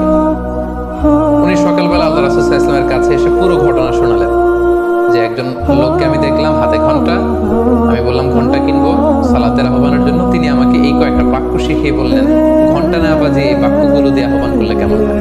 আল্লাহ রাসূল সাল্লাল্লাহু আলাইহি ওয়াসাল্লাম এই স্বপ্নের কথা শুনে তিনি অভিভূত হলেন। তিনি বললেন, তুমি ঠিকই দেখেছো, তুমি সঠিক স্বপ্ন দেখেছো। যেহেতু বেলালের কণ্ঠ খুব দরাজ, বেলালকে ডাকো, আমাদের ঘন্টাও বাজানোর দরকার নেই, আগুন জ্বালানোর দরকার নেই, বেলালকে বাক্যগুলো মুখস্থ করিয়ে দাও। বেলাল মসজিদে নববীর পাশে দাঁড়িয়ে আওয়াজ করে এই আজান দিবে, এই ঘোষণা দিবে। এই আজান শুরু হলো। বেলাল রাদিয়াল্লাহু তাআলা আনহু একটা উঁচু জায়গায় দাঁড়িয়ে আল্লাহু আকবার, আল্লাহু আকবার বলে তিনি আজান দিতে শুরু করলেন। এই বাক্যগুলো শুনে সাইয়েদনা ওমর ফারুক দৌড়াতে দৌড়াতে আল্লাহ রাসূল সাল্লাল্লাহু আলাইহি ওয়াসাল্লামের কাছে আসলেন। এসে বললেন, ইয়া রাসূলুল্লাহ, বেলাল এই বাক্যগুলো কোত্থেকে শিখেছে? গত রাতে তো আমি দেখেছি যে আমাকে একজন লোক বলেছে যে তোমরা এই বাক্যগুলোকে ব্যবহার করে লোকজনকে সালাতের জন্য আহ্বান করো। আল্লাহ রাসূল সাল্লাল্লাহু আলাইহি ওয়াসাল্লাম শুনে অবাক হলেন। অর্থাৎ ওই সাহাবী ঠিক যেমন স্বপ্ন দেখেছেন, ইসলামের দ্বিতীয় খলিফা সাইয়েদনা ওমর ফারুক রাদিয়াল্লাহু তাআলা আনহু উনিও একই স্বপ্ন দেখেছেন। তার মানে একই স্বপ্ন যদি একাধিক লোকজন দেখে থাকে, সেটা যেমনি অর্থবহ, আবার আপনি একাও যদি একই স্বপ্ন বারবার বারবার দেখেন, সেটাও অর্থবহ। আমরা আজান যে কিভাবে ইন্ট্রোডিউস হলো মুসলিম কমিউনিটির মধ্যে, এই হাদিসের আলোকে বুঝতে পারি যে কোন স্বপ্ন আপনি বারবার দেখলে বা অনেকে একই স্বপ্ন দেখলে সেই স্বপ্নটা অর্থবহ হবে। অর্থবহ স্বপ্ন দেখার 4 নম্বর সাইন হচ্ছে শেষ রাতের স্বপ্ন সাধারণত অর্থবহ হয়। অর্থাৎ লাস্ট 1/3 অফ দ্য নাইট, রাতের শেষাংশে যদি আপনি ফজরের আগ দিয়ে যে স্বপ্নটা মানুষ দেখে, সাধারণত এই স্বপ্নটা অর্থবহ হয়, এটা সত্য স্বপ্ন হয়। কারণ এই টাইমে আল্লাহ তাআলা প্রথম আকাশে নেমে আসেন বা মনোনিবেশ করেন এবং ডাকতে থাকেন, কার রিজিকের দরকার আমি রিজিক দেব, কার অর্থের দরকার আমি অর্থ এর ব্যবস্থা করে দেব, কার কি দরকার আমার কাছে যাও, অসুস্থরা আমি তাদেরকে সুস্থ করে দেবো। সো ওই টাইমে আল্লাহ তাআলার বিশেষ একটা রহমত পৃথিবীতে নেমে আসে, ফলে শেষ রাতের স্বপ্ন সাধারণত অর্থবহ স্বপ্ন হয়। পাশাপাশি হাদিসে এসেছে যে কিয়ামতের আগ দিয়ে মুমিনরা যে স্বপ্নগুলো দেখবে, এই স্বপ্নগুলো সাধারণত অর্থবহ হবে। অর্থাৎ কিয়ামতের একেবারে আগ মুহূর্তে যখন মুসলমানরা খুব স্ট্রাগল করবে, মুসলমানরা যখন খুব বিপদে থাকবে, তখন মুসলমানদের যে স্বপ্নগুলো তারা রাতের বেলা দেখবে, এগুলো মিথ্যা হবে না, বেশিরভাগ স্বপ্নই সত্য হবে, অর্থবহ হবে। যেটা আমরা সহিহ বুখারীর একটা হাদিস থেকে জানতে পারি, যেখানে আল্লাহ রাসূল সাল্লাল্লাহু আলাইহি ওয়াসাল্লাম ইরশাদ করেছেন, ইযা ইকতারাবাজ জামানু লাম তাকাদ রুইয়াল মুমিনি তাকযিব। অর্থাৎ কিয়ামতের সময় যত ঘনিয়ে আসবে, কাছাকাছি আসবে, মুমিন বা বিশ্বাসীদের স্বপ্ন ঠিক তত সঠিক হতে থাকবে। মুমিনদের তখনকার স্বপ্ন বেশিরভাগই সত্য হবে, সেটা মিথ্যা হবে না। তাহলে এই হাদিস থেকে আমরা জানলাম কিয়ামতের আগ দিয়ে মুমিনরা যে স্বপ্নগুলো দেখবে, এগুলো সত্য হবে, অর্থবহ হবে। এই পর্যায়ে আমরা জানবার চেষ্টা করব যে স্বপ্নের ব্যাপারে কিছু ইসলামিক দিক নির্দেশনা রয়েছে। আমরা যদি এই দিক নির্দেশনাগুলো, গাইডেন্সগুলো মেনে চলি, তাহলে স্বপ্ন নিয়ে আমাদের খুব একটা কনফিউশনে থাকতে হবে না। সেক্ষেত্রে প্রথম গাইডলাইন হচ্ছে অপ্রয়োজনে স্বপ্ন অন্যের সাথে শেয়ার না করা। Do not mention the dream for interpretation except a prolific scholar or any well wisher to you। কেউ যদি খুব বড় আলেম হয়ে থাকেন, শায়েখ হয়ে থাকেন, তার ইলম আছে, আমল আছে, এরকম কারো কাছে শেয়ার করতে পারেন। অথবা আপনার শুভাকাঙ্ক্ষী আপনাকে ভালো অ্যাডভাইস করতে পারে, আপনাকে পছন্দ করে, এরকম লোক ছাড়া কারোর কাছে স্বপ্ন শেয়ার করা যাবে না। সুনানে তিরমিজিতে স্বপ্ন অন্যের সাথে শেয়ার না করার ব্যাপারে একটি হাদিস এসেছে, যেখানে আল্লাহ রাসূল সাল্লাল্লাহু আলাইহি সাল্লাম বলেছেন, লা ইয়াকুসুহা ইল্লা আলা ওয়াদিন। অর্থাৎ যে তোমাকে পছন্দ করে এমন কারো কাছে ছাড়া স্বপ্ন শেয়ার করবে না। অথবা আউজি রাইন, advise you, he can provide you the right decision. এরকম লোক যদি আপনার কাছের শুভাকাঙ্ক্ষীদের মধ্যে থেকে কেউ থেকে থাকে, আপনি তার সাথে শেয়ার করতে পারেন। ওয়ালা ইউহাদ্দিসু বিহা ইল্লা লাবিবান আও হাবিবান, সে আপনার হাবিব, সে আপনার বন্ধু, সব কাছের লোক, বজম ফ্রেন্ড, আপনার শুভ কামনা করে সবসময়, এই জাতীয় লোকের কাছে আপনি স্বপ্ন শেয়ার করতে পারেন। অন্য এক বর্ণনায় এসেছে ওয়ালা ইয়াকুসুর রুইয়া ইল্লা আলা আলিমিন আও নাসিহ, স্বপ্ন শেয়ার করতে হলে ভালো আলেমের কাছে শেয়ার করো, অথবা নাসিহ, যে তোমাকে ভালো অ্যাডভাইস করতে পারবে, উপদেশ দিতে পারবে, এরকম কারো কাছে শেয়ার করো, অন্য কারো কাছে নয়। সুনানে তিরমিজিতে এ ব্যাপারে একটি বাব রচনা করা হয়েছে, যে বাবুলা তাকুসুর রুইয়া ইল্লা আলা আলিম আও নাসিহ, আলেম বা শুভাকাঙ্ক্ষী নসিহতকারী ছাড়া কারো কাছে স্বপ্ন শেয়ার করা যাবে না। এর কারণ হচ্ছে, আমরা আগেই বলেছি যে আপনি স্বপ্নে যদি ভালো কিছু দেখে থাকেন, এটা এমন কারো কাছে যদি শেয়ার করেন যে আপনাকে পছন্দ করে না, তাহলে আপনি হিংসার শিকার হতে পারেন। সেক্ষেত্রে আমরা সূরা ইউসুফের 5 নম্বর আয়াতের কথা খেয়াল করতে পারি, যেখানে ইউসুফ আলাইহিস সালাম বলেছিলেন যে ইয ক্বালা ইউসুফু লিআবিহি ইয়া আবাতি ইন্নী রাআইতু আহাদা আশারা কাওকাবান ওয়াশ-শামসা ওয়াল কামারা রাআইতুহুম লি সাজিদিন ক্বালা ইয়া বুনাইয়া লা তাকসুস রুইয়াকা আলা ইখওয়াতিকা ফায়াকিদু লাকা কাইদা। ছোট্ট ইউসুফ আলাইহিস সালাম তিনি স্বপ্নে দেখলেন যে চন্দ্র, সূর্য এবং আকাশের 11টা তারা সবকিছু ওনার সম্মানে সিজদায় লুটিয়ে পড়েছে। তো ইয়াকুব আলাইহিস সালাম ওনার ছেলেকে বললেন যে বাবা ইউসুফ, খবরদার, সাবধান, এই স্বপ্নের কথা তুমি তোমার ভাইদেরকে বলতে যেও না।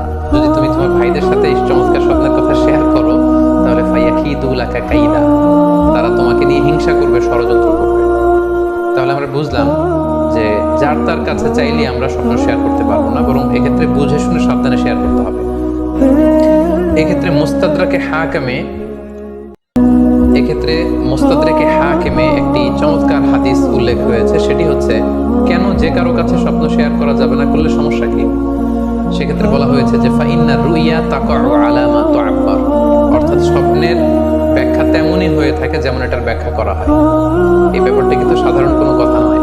আপনি একজনের কাছে যার কোনো জ্ঞান নেই স্বপ্নের ব্যাপারে, হুট করে তার কাছে স্বপ্নের ব্যাখ্যা জানতে চাইলেন, আর তিনিও হুট করে এমন একটা ব্যাখ্যা করে দিল, বলে দেখা যাবে উনি যেটা ব্যাখ্যা করেছেন সেটাই ঘটবে আপনার জীবনে।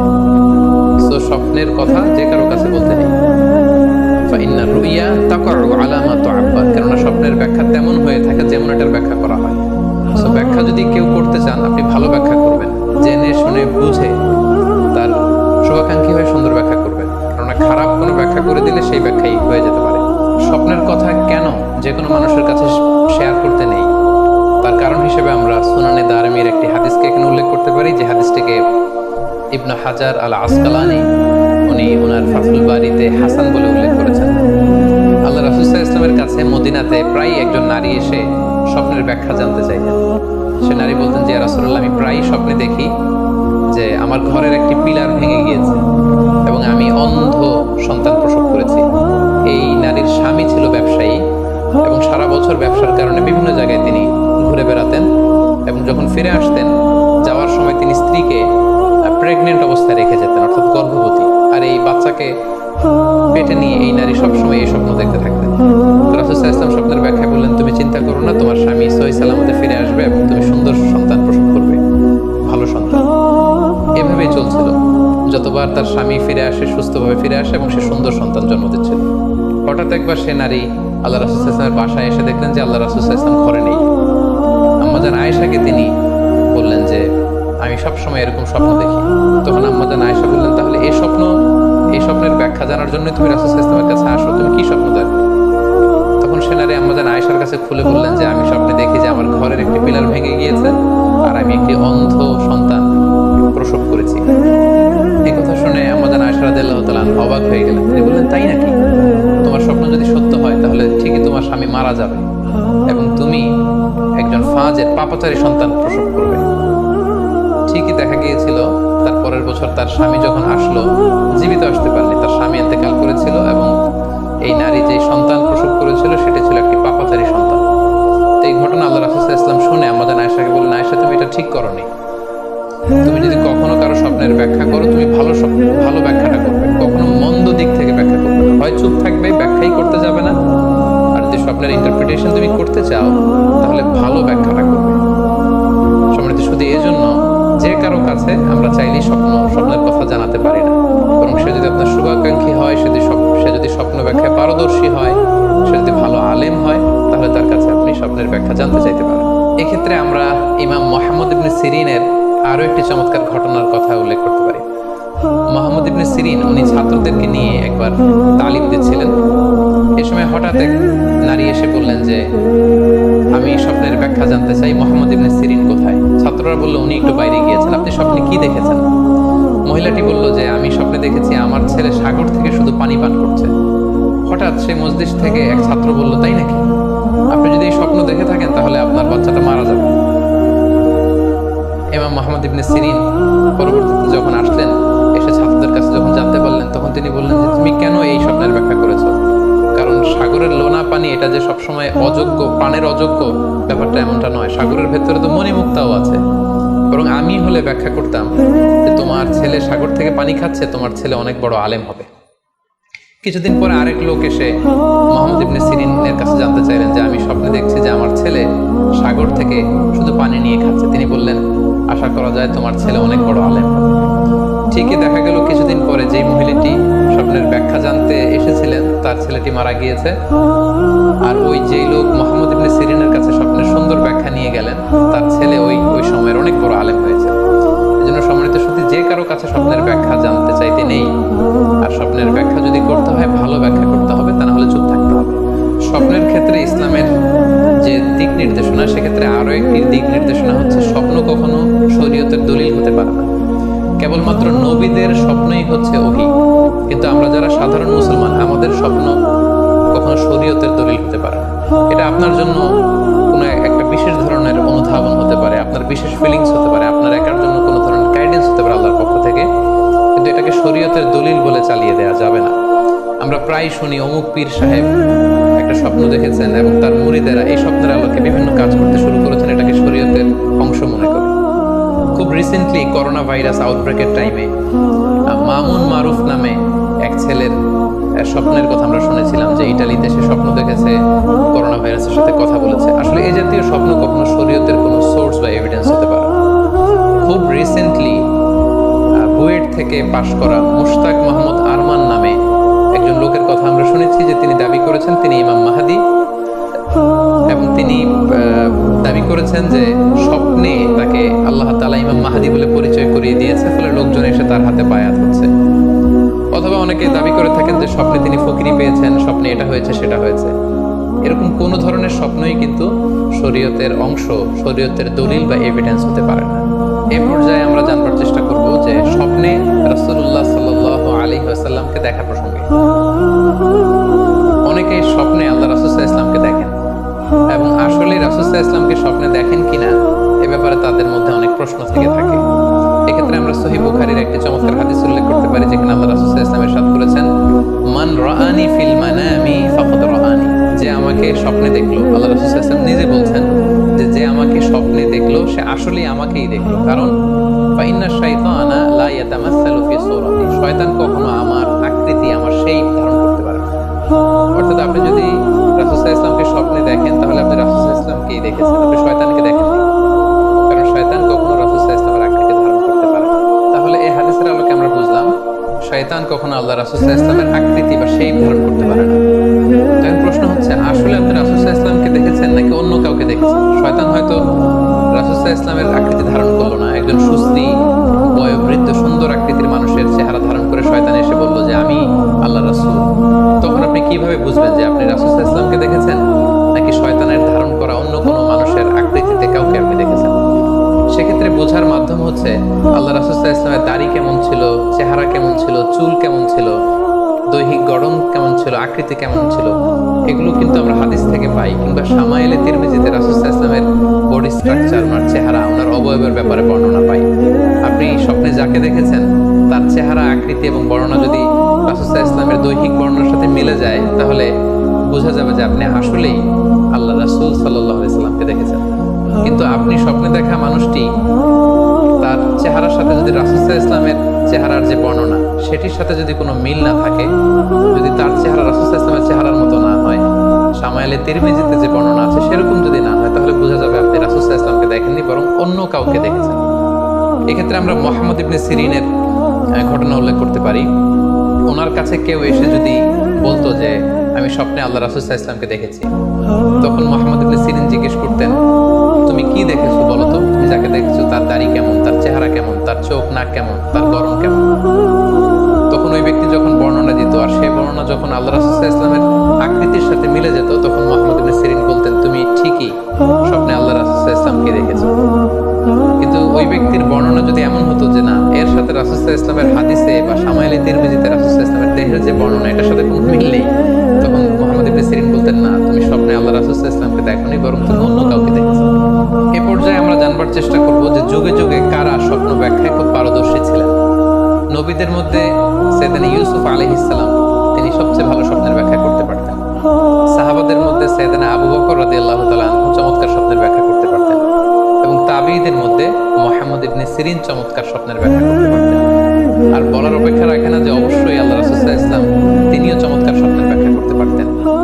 সহিহ মুসলিমে, সুনানে আবু দাউদে একটি হাদিস এসেছে যে আল্লাহ রাসূল সাল্লাল্লাহু আলাইহি ওয়াসাল্লাম ফজরের সালাতের পরে তাসবিহ শেষে সাহাবাদের কাছে জানতে চাইতেন যে গতকাল রাতে কে কি স্বপ্ন দেখেছো আমার কাছে বলো, আমি সেই স্বপ্নের ইন্টারপ্রিটেশন তোমাদেরকে জানাবো। কানা নবী সাল্লাল্লাহু আলাইহি ওয়াসাল্লাম ইদা সাল্লা সুবহা আকবালা আলাইহিম বিওয়াজহিহি ফাকালা হাল রাআ আহাদুম মিনকুম আল বারিহাতা রুইয়া। সহিহ মুসলিমের বর্ণনা, ফজরের নামাজের পর তিনি প্রত্যেকদিন জিজ্ঞেস করতেন, গতকাল রাতে কেউ কি কোনো ভালো স্বপ্ন দেখেছো, কেউ কি কোনো স্বপ্ন দেখেছো, আমার কাছে উল্লেখ করো, আমি এটার ব্যাখ্যা করে দেব। সম্মানিত শুধু আমরা বলছিলাম যে ইউসুফ আলাইহিস সালাম খুব ভালো স্বপ্নের ব্যাখ্যা করতে পারতেন, এবং সূরা ইউসুফের 111 নম্বর আয়াতে ব্যাপারে আল্লাহ উল্লেখ করেছেন সাইয়েদনা ইউসুফ আলাইহিস সালামের কথা, যে তিনি বলেছেন, রব্বি ক্বাদ আতাইতানি মিনাল মুলকি ওয়া আল্লামতানি মিন তা'ওয়িলিল আহাদিস। মানে হে আমার রব, আপনি আমাকে রুলিং পাওয়ার দিয়েছেন এবং আপনি আমাকে you taught me how to interpret the dreams, কিভাবে স্বপ্নের ব্যাখ্যা করতে হয় এটা আপনি আমাকে শিক্ষাদান করেছেন। এবং সূরা ইউসুফে আমরা জানি যে 3টি স্বপ্নের কথা সেখানে উল্লেখ রয়েছে। ইউসুফ আলাইহিস সালাম নিজেই একটি স্বপ্ন দেখেছিলেন ছোটবেলায়, তারপর দুজন প্রিজনার ইউসুফ আলাইহিস সালামের সাথে জেলখানায় ছিল, তাদের দুটো স্বপ্নের ব্যাখ্যা তিনি করে দিয়েছেন, এবং মিশরের তৎকালীন যে রাজা কিং, সেই কিং এর স্বপ্নের ব্যাখ্যাও সাইয়েদনা ইউসুফ আলাইহিস সালাম করে দিয়েছেন। সাহাবীদের মধ্যে সাইয়েদনা আবু বকর রাদিয়াল্লাহু তাআলা চমৎকার স্বপ্নের ব্যাখ্যা করতে পারতেন, এবং আল্লাহ রাসূল সাল্লাল্লাহু আলাইহি ওয়াসাল্লাম মাঝে মাঝে ইচ্ছা করে আবু বকর রাদিয়াল্লাহু তাআলা আনহুর কাছে স্বপ্নের ব্যাখ্যা জানতে চাইতেন, এবং আবু বকর রাদিয়াল্লাহু তাআলা নিজে মাঝে মাঝে ইচ্ছা করে রাসূল সাল্লাল্লাহু আলাইহি ওয়াসাল্লামের কাছে বলতেন যে ইয়া রাসূলুল্লাহ, এই স্বপ্নের ব্যাখ্যাটা আমি করি। আল্লাহ রাসূল সাল্লাল্লাহু আলাইহি ওয়াসাল্লাম তখন আবু বকর রাদিয়াল্লাহু তাআলা আনহুকে স্বপ্নের ব্যাখ্যা করার অনুমতি প্রদান করতেন। এক্ষেত্রে আমরা আল খাসাইসুল কুবরা, জালালউদ্দিন সুয়ুতির লেখা, সেখানকার একটি বর্ণনার কথা উল্লেখ করতে পারি, যেখানে আল্লাহ রাসূল সাল্লাল্লাহু আলাইহি সাল্লাম আবু বকর রাদিয়াল্লাহু তাআলা আনহুর কাছে একটি স্বপ্নের উল্লেখ করলেন। বললেন, আবু বকর, আমি গত রাতে স্বপ্নে দেখেছি যে তুমি আর আমি দুজন মিলে দৌড় প্রতিযোগিতা করছি, এবং দেখলাম যে আমি তোমার 2.5 গজ সামনে, তুমি আমার 2.5 গজ পেছনে, অর্থাৎ আমি এই দৌড় প্রতিযোগিতায় বিজয় লাভ করেছি এবং তুমি আমার 2.5 হাত পেছনে। এর ব্যাখ্যা কি হতে পারে? তখন সাইয়েদনা আবু বকর রাদিয়াল্লাহু তাআলা আনহু বললেন, ইয়া রাসূলুল্লাহ, আমার মনে হচ্ছে যে আপনি আমার আগে পৃথিবী থেকে বিদায় নেবেন এবং আপনার ইন্তেকালের 2.5 বছর পরে আমি পৃথিবী থেকে বিদায় নেব, অর্থাৎ আপনি আমার 2.5 বছর আগে পৃথিবী ছাড়বেন আর আমি আপনার 2.5 বছর পরে পৃথিবী ছাড়ব। এবং আমরা যদি বাস্তবতা এবং ইতিহাস খেয়াল করি তাহলে আমরা সেটাই দেখব যে আল্লাহ রাসূল সাল্লাল্লাহু আলাইহি সাল্লামের ইন্তেকালের 2.5 বছর পরে সাইয়েদনা আবু বকর রাদিয়াল্লাহু তাআলা আনহু তিনি ইন্তেকাল করেছিলেন। সাইয়েদনা আবু বকর রাদিয়াল্লাহু তাআলা আনহুর স্বপ্ন ব্যাখ্যার পারদর্শিতা নিয়ে আমরা এক্ষেত্রে মুস্তাদরিকে হাকিমের একটি হাদিস উল্লেখ করতে চাই, যেখানে এই হাদিসটি মুস্তাদরিকে হাকিমেও এসেছে, সুনানে আবু দাউদেও এসেছে, এবং হাদিসটি সহিহ। আম্মা জান আয়েশা রাদিয়াল্লাহু তাআলা আনহা উনি একটি স্বপ্ন দেখলেন যে আকাশ থেকে 3টি চাঁদ ওনার ঘরে খসে পড়েছে, এবং এই স্বপ্ন দেখে তিনি ওনার পিতা আবু বকর রাদিয়াল্লাহু তাআলা আনহুকে জিজ্ঞেস করলেন যে আমি স্বপ্নে দেখেছি যে আকাশের 3টি চাঁদ এসে আমার ঘরে পড়েছে, এর ব্যাখ্যা কি হতে পারে? তখন আবু বকর রাদিয়াল্লাহু তাআলা আনহু ওনার কন্যা আম্মা জান আয়েশা রাদিয়াল্লাহু তাআলা আনহাকে বললেন যে এই স্বপ্নের ব্যাখ্যা হচ্ছে এই পৃথিবীর 3 জন মানুষের কবর তোমার ঘরে অবস্থিত হবে। সুবহানাল্লাহ বিহামদি। এবং আমরা জানি যে আল্লাহ রাসূল সাল্লাল্লাহু আলাইহি ওয়াসাল্লাম যখন ইন্তেকাল করলেন তখন আল্লাহ রাসূল সাল্লাল্লাহু আলাইহি ওয়াসাল্লামকে কবর দেওয়া হয়েছিল আম্মা জান আয়েশা রাদিয়াল্লাহু তাআলা আনহার ঘরে, এবং তখন আবু বকর রাদিয়াল্লাহু তাআলা আনহু বলেছিলেন যে আয়েশা আয়েশা, তোমার কি মনে আছে তুমি যে একটা স্বপ্নের ব্যাখ্যা আমার কাছে জানতে চেয়েছিলে, যে 3টি আকাশের চাঁদ তোমার ঘরে খসে পড়েছে, এই দেখো আল্লাহ রাসূল সাল্লাল্লাহু আলাইহি ওয়াসাল্লামের কবর তোমার ঘরে হয়েছে, তুমি জেনে রাখো যে 3টা চাঁদের শ্রেষ্ঠ চাঁদ হচ্ছে এটি। এবং আমরা এও জানি যে আবু বকর রাদিয়াল্লাহু তাআলা আনহু ইন্তেকালের পরে আম্মাজান আয়েশার ঘরেই কবর হয়েছে, এবং ওমরে ফারুকের কবরও আম্মাজান আয়েশা রাদিয়াল্লাহু তাআলা আনহুর ঘরেই অবস্থিত।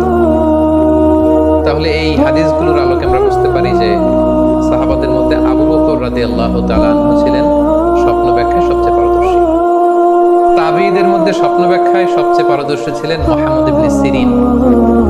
আমরা ওনার নাম প্রায় শুনে থাকি। তিনি স্বপ্ন ব্যাখ্যার ক্ষেত্রে খুব এক্সপার্ট ছিলেন।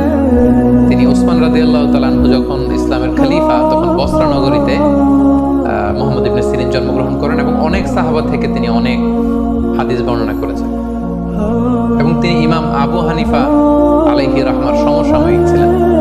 ইমাম আবু হানিফা একবার স্বপ্নে দেখলেন যে তিনি আল্লাহ রাসূল সাল্লাল্লাহু আলাইহি ওয়াসাল্লামের কবর খুঁড়ছেন, অথবা কবরের লাশ বের করছেন, কিংবা কাফন বের করছেন। এই স্বপ্ন দেখে ইমামুল আযম আবু হানিফা রাহিমাহুল্লাহ বিচলিত হয়ে গেলেন যে এই আমি কি স্বপ্ন দেখলাম, যে আমি রাসূল সাল্লাল্লাহু আলাইহি ওয়াসাল্লামের কবর খুঁড়ছি, সেখান থেকে কাফন বের করছি।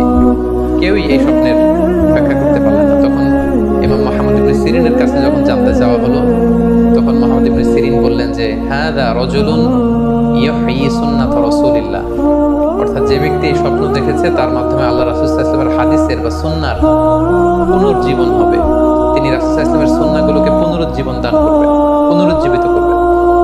এবং বাস্তবে আমরা এটাই দেখেছি যে ইমাম আবু হানিফার চিন্তা, ওনার থট, ওনার মাযহাব গোটা বিশ্বে সমৃদ্ধি লাভ করেছে, মানুষ এটাকে গ্রহণ করেছে। ওনার বুদ্ধিবৃত্তিক যে চিন্তা, ওনার ফিকহি ইস্তেনবাতগুলো গোটা বিশ্বে আল্লাহ রাসূল সাল্লাল্লাহু আলাইহি ওয়াসাল্লামের হাদিসগুলোকে আরো প্রাণবন্তভাবে মুসলিম উম্মার কাছে রিপ্রেজেন্ট করেছে। আমরা আপাত দৃষ্টিতে মনে হচ্ছিল যে এটা একটা খারাপ স্বপ্ন, যে ইমাম আবু হানিফা তিনি রাসূল সাল্লাল্লাহু আলাইহি ওয়াসাল্লামের কবর খুঁড়ছেন, লাশ বের করছেন বা কাফন বের করছেন। কিন্তু মুহাম্মদ ইবনে সিরিন চমৎকার ব্যাখ্যা করেছেন যে হাযা রাজুলুন ইহয়ি সুন্নাত রাসূলিল্লাহ, এই লোক তো এমন লোক হবে যে রাসূল সাল্লাল্লাহু আলাইহি ওয়াসাল্লামের সুন্নাহকে পুনরুজ্জীবন দান করবে। এই পর্যায়ে আমরা জানবার চেষ্টা করব যে কোরআন সুন্নাহর আলোকে বিভিন্ন সিম্বল বা প্রতীক বা চিহ্নের দিকে খেয়াল রেখে স্বপ্নের ব্যাখ্যা করা। আমরা বলেছিলাম যে কিছু কিছু স্বপ্ন আছে খুব সফিস্টিকেটেড, সিম্বলিক বা আইকনিক, যেখানে কোনো ইঙ্গিত দেয়া হচ্ছে, ইঙ্গিত বহ, এবং যেটার ইন্টারপ্রিটেশন না করলে এটা দিয়ে আসলে কি বোঝানো হচ্ছে এটা বোঝা যায় না। সেক্ষেত্রে কোরআন সুন্নাহর আলোকে, স্কলারদের অভিজ্ঞতার আলোকে কিছু আইকন বা সিম্বল, এগুলোর মিনিং কি হতে পারে সে ব্যাপারে আমরা জানবার চেষ্টা করব। এক্ষেত্রে আমরা বলবো যে কেউ যদি স্বপ্নে রশি দেখে, স্বপ্নে যদি সে রশি দেখে, তাহলে এটা গুড সাইন। এটা কেমন যেন আল্লাহর সাথে একটা প্রতিশ্রুতির সাথে সম্পৃক্ত, কারণ আল্লাহ তাআলা কোরআনে ইরশাদ করেছেন ওয়া'তাসিমু বিহাবলিল্লাহি জামিআ। আরবিতে রশি আরবি হচ্ছে হাবল, মানে ওয়া'তাসিমু বিহাবলিল্লাহি জামিআ, তোমরা আল্লাহর রজ্জু বা রশিকে আঁকড়ে ধরো। তাহলে রশি দেখা মানে এখানে আমরা আল্লাহর ওয়াদাগুলো যেন পূরণ করি, আল্লাহর আনুগত্য যেন আমরা প্রপারলি করতে পারি, এটা ইঙ্গিত করছে।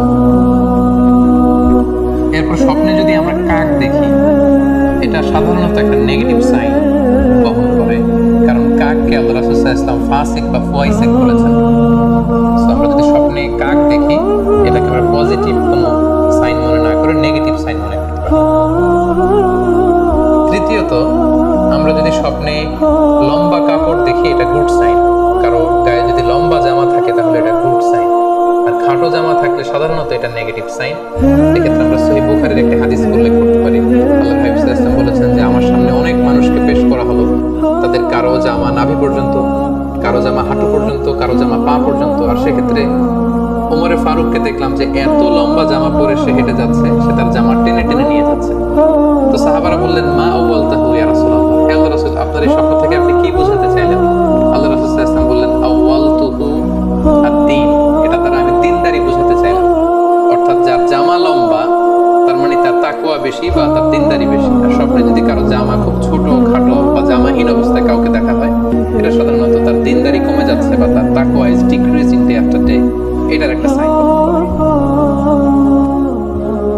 পাশাপাশি দুধ, স্বপ্নে যদি কেউ দেখে সে দুধ খাচ্ছে, এটা একটা ভালো সাইন। স্বপ্নে দুধ খেতে যদি দেখা হয় তাহলে তার জ্ঞান বৃদ্ধি পাবে বলে এটা একটা সাইন বা আলামত বহন করে।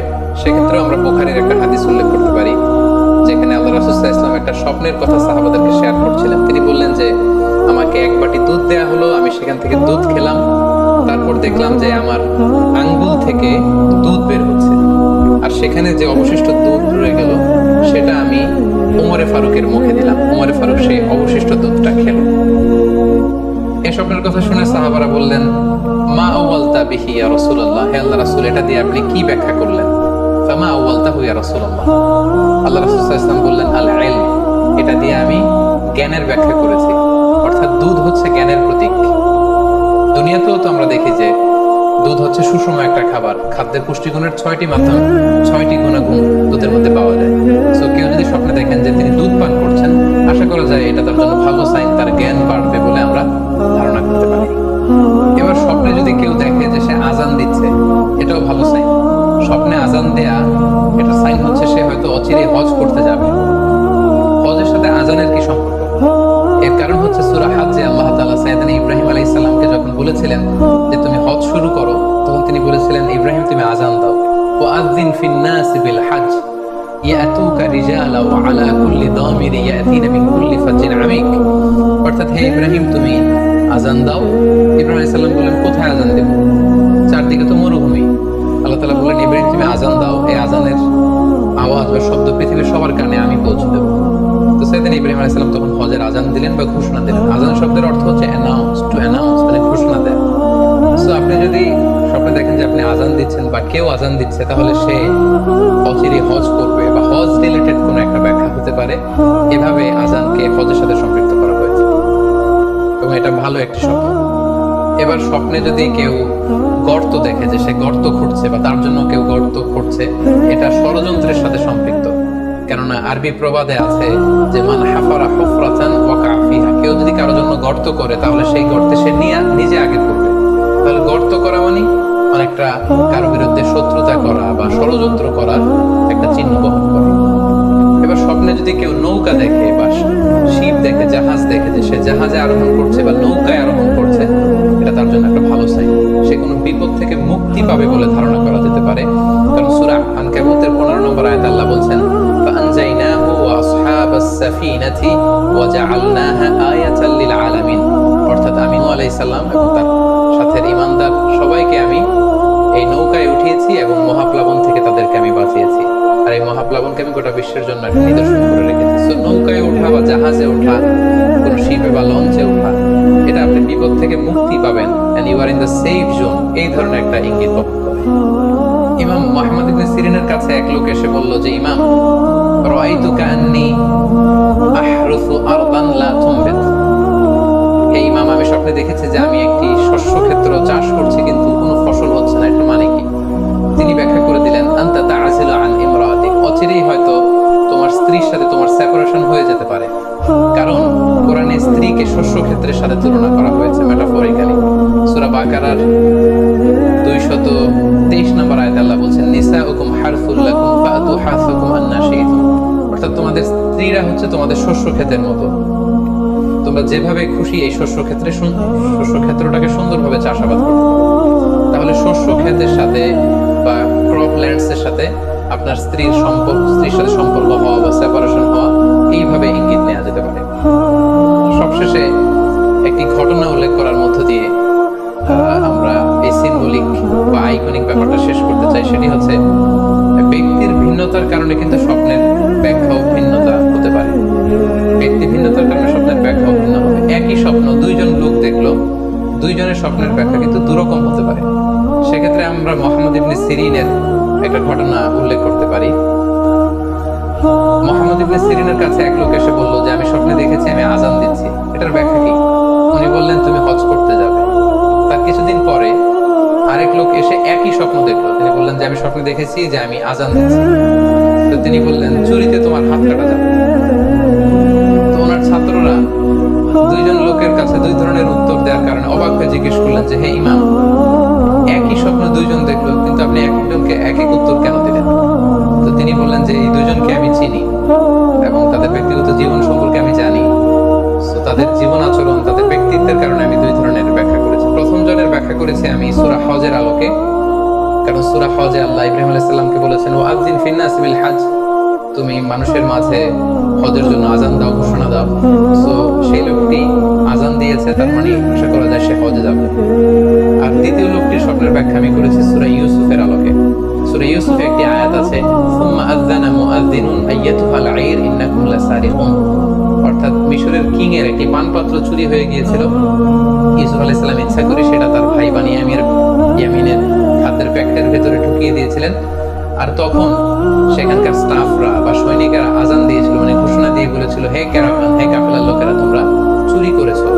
তো তিনি মুহাম্মদ ইবনে সিরিন বললেন যে দ্বিতীয় লোকটার ব্যাপারে আমি জানি, সে আসলে অসাধু একজন লোক, এবং তার ক্ষেত্রে সে স্বপ্নে যেহেতু আজান দিতে দেখেছে, সে কখনো হজে যাবে না, বরং সূরা ইউসুফের আলোকে চুরিতে তার হাত কাটা যাবে। তো এভাবে আমরা কোরআন সুন্নাহর আলোকে বা স্কলারদের যে অভিব্যক্তি সেগুলোর আলোকে স্বপ্নের মধ্যে থেকে যেগুলো সিম্বলিক, আইকনিক, যেগুলো ইঙ্গিত বহু, এগুলোর ব্যাখ্যা আমরা এভাবে করতে পারি। সম্মানিত শুধু এই ছিল স্বপ্ন নিয়ে আমাদের আজকের আলোচনা। আমরা এই আলোচনা থেকে বুঝতে পারলাম যে স্বপ্ন 3 ধরনের হতে পারে। কোনোটা আল্লাহ দেখান দিক নির্দেশনার জন্য বা সুসংবাদ স্বরূপ, কোনোটা শয়তানের পক্ষ থেকে ভয় দেখানোর জন্য, আর কোনোটা হচ্ছে আমাদের চিন্তা ভাবনার প্রতিচ্ছবি। আর স্বপ্ন যতটা সম্ভব অন্যের কাছে না শেয়ার করতে পারলেই ভালো। বিশেষ করে যদি আপনি ভয়ঙ্কর দুঃস্বপ্ন দেখে থাকেন, সেক্ষেত্রে এমন লোকের কাছে আপনি শেয়ার করুন যে আপনাকে পছন্দ করে, যার কোরআন সুন্নাহর জ্ঞান আছে, যার মধ্যে এলেম আছে, আমল আছে। আর আপনারা আপনাদের কারো কাছে যদি আপনাদের ফ্রেন্ডস এন্ড ফ্যামিলির কেউ বা আশেপাশের কেউ এসে যদি হুট করে তার স্বপ্নের কথা বলে দেয়, আপনি হুট করে তার ইন্টারপ্রিটেশন বা ব্যাখ্যা করতে যাবেন না। আপনি বেটার হয়ে যে আপনি চুপ থাকবেন, অথবা আপনি যদি ব্যাখ্যা করতে চান তাহলে ভালো ব্যাখ্যা